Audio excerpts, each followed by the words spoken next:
Hello and welcome back, and everybody, Levi here, and in today's video I'm going over a brand new commander out of the Final Fantasy previews that we got the other day. I have a feeling this is probably going to be the most talked about one because it is very strong and very versatile. It's Y'shtola Knights Blessed, 1 white, blue, black, 2/4 cat warlock with vigilance, has 2 insanely powerful abilities. The first one is at the beginning of each end step, including your opponent's. If a player lost 4 or more life this turn, you draw a card. The second one being whenever you cast a non-creature spell with mana value 3 or greater, Y'shtola deals 2 damage to each opponent and you gain 2 life. Now that first ability obviously triggers on each end step, so even if you aren't the one dealing damage to your opponents or making them lose 4 or more life, you know, if opponent A hits opponent B with a 4/4 angel in the air, you're going to be drawing a card off that person's end step, which also goes hand in hand with the second ability. Whenever you're casting non-creature spells, mana value 3 or greater, obviously, you're pinging your opponents for 2 and you're gaining 2. So obviously getting this to trigger on our turn is going to be pretty simple because the direction that I'm taking my version of the deck is Esper Enchantress. I thought that would be a really interesting way to go with this commander, seeing as how it says non-creature spell. I have a feeling a lot of people are going to be doing the instant or sorcery theme with Y'shtola, but I feel like going Enchantress will be a bit more of a niche or interesting play style than would be like a spell slinger style of a deck. Now obviously our main win con in the deck is just going to be direct damage with our commander, but we also have some other cards in the deck that help us deal damage to our opponents, not only to kill them, but to get those triggers on each of the end steps to draw cards, such as Curse of Fool's Wisdom, 4 black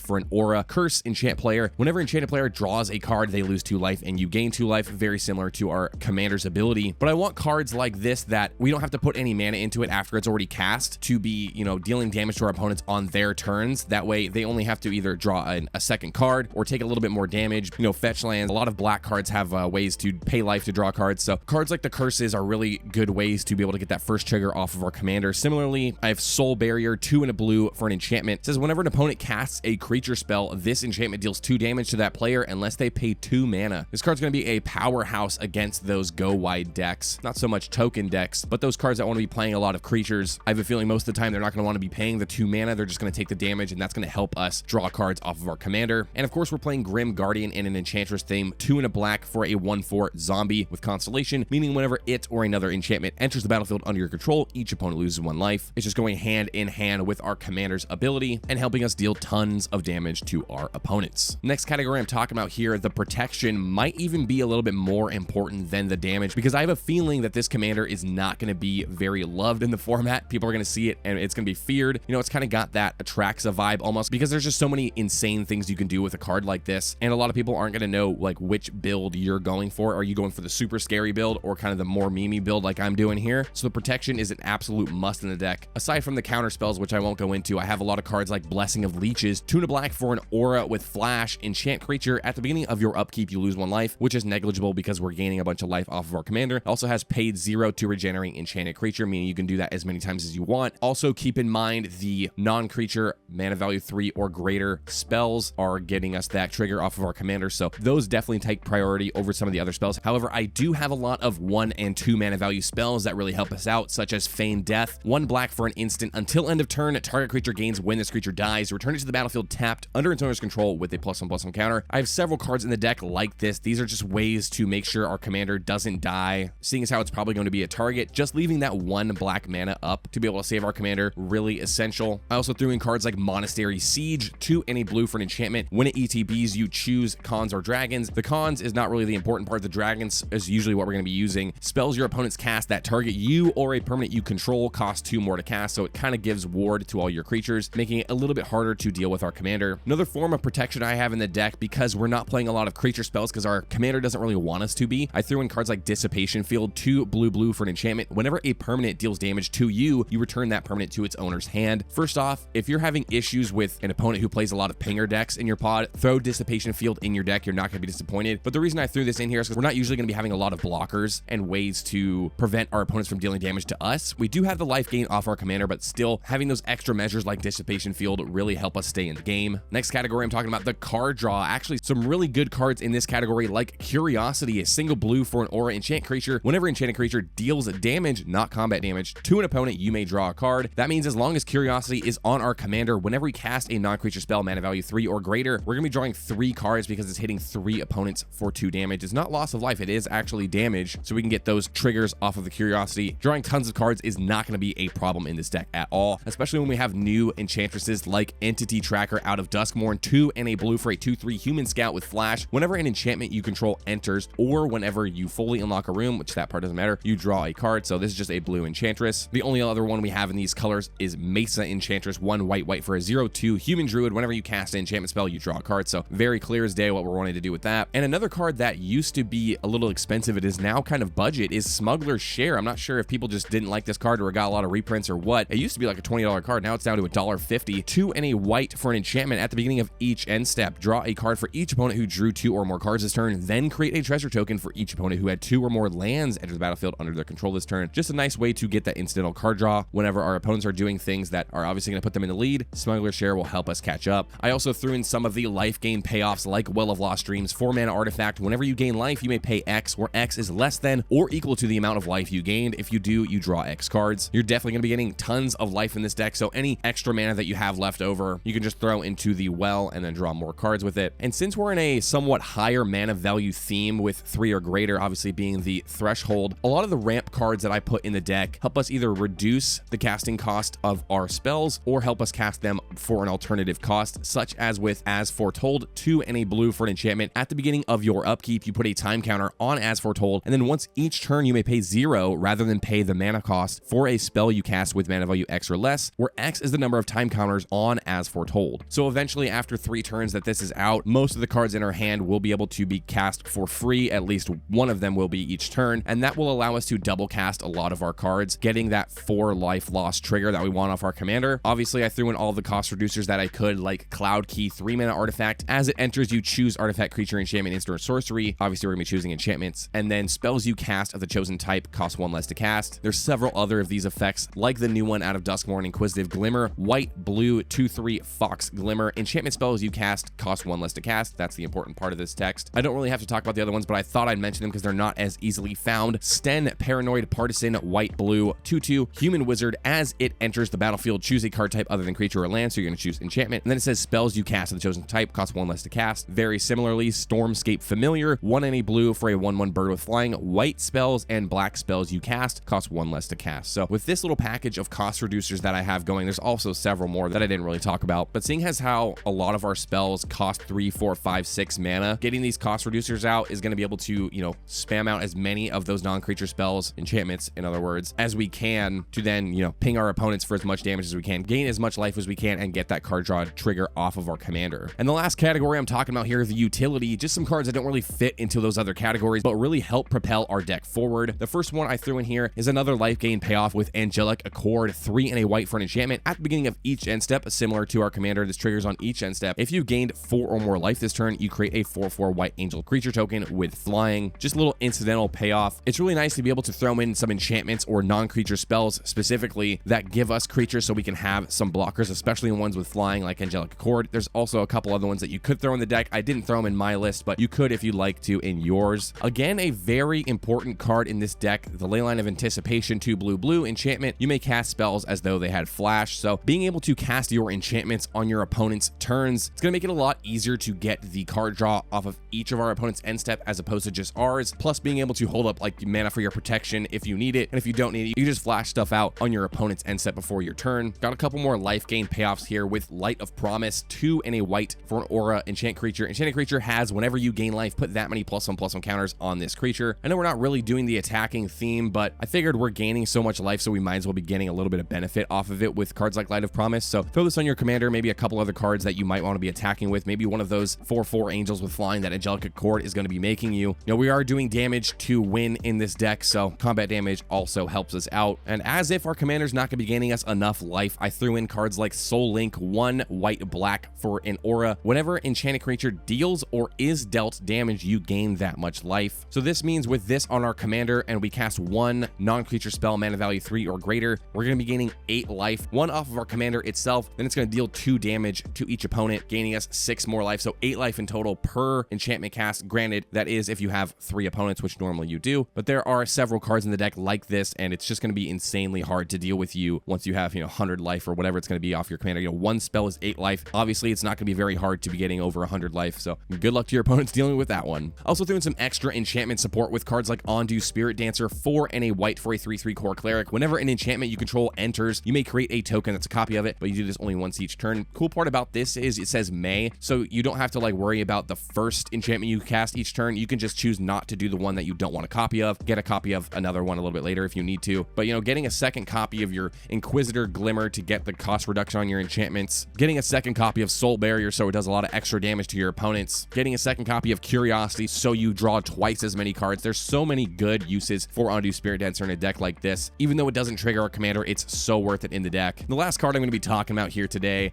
definitely not necessary in this deck, but I just thought playing a Esper Enchantress deck, I don't really get to play a lot of Enchantress cards in blue, so I thought I'd throw in one with the Multiverse 6 blue 8 mana enchantment. You may look at the top card of your library anytime. That's a great ability. You may play lands and cast spells from the top of your library. Also a fantastic ability. However, the crazy one, once during each of your turns, you may cast a spell from your hand or the top of your library without paying its mana cost. Normally, I wouldn't throw this in any old deck, but since we have so many cost reducers in this deck, I think it's actually kind of viable to be able to play with some of these higher mana value cards, seeing as how we're more than likely going to be getting it reduced at least by a couple. If we have, you know, our Sten out, our Inquisitor Glimmer out, our Cloud Key out, you know, it's going down to 3, 4, 5, 6 mana, however much it is. Even at 8 mana, this is worth the investment. However, it gets even better if you have the right cards on the board. So that is it for my version of Y'shtola Knights Blessed. I believe that's how you say her name anyway. I didn't even acknowledge that in the beginning. Y'shtola, I don't know how they say it. I don't play Final Fantasy, but this is a really cool commander. It's definitely going to be in the top echelon of commander. I have a feeling this is possibly going to be a CEDH commander. I don't really know. I don't play that format, but I do know that Esper is a very popular color combo within CEDH, and having the win con stapled on your commander is pretty cool. You can definitely play a more stacksy, sort of control-y version of this deck. No doubt you can put some really mean things in. I skipped over a couple mean cards myself that I was like, oh, I can't put that in the deck. It's just too ridiculous. Like Sigil of Sleep. Like whenever you deal damage to an opponent, it bounces one of their creatures. Just an insane card. That's really going to make your opponents hate you. So keep the deck tame like I did, or make it super powerful if you'd like to. I have my version down in the description. Go ahead and click that Architect link. Also down in the description is a link to my Patreon. Go ahead and give that a click if you feel like supporting the channel. I have a little intro video over there describing the different tiers and what you get for subscribing. Also, if you wanted to purchase any of these cards, if you're going to be buying this deck, I also have a TCG Player link down in the description. If you click that and buy cards, I get a little bit of money back from TCG Player. So any way you want to support the channel, I appreciate all of it. Even if you just thumbs up the video or just watching is good enough for me. So thanks everyone for watching the video. I hope you guys like this one, and I'll see you guys in the next one. All right, take care.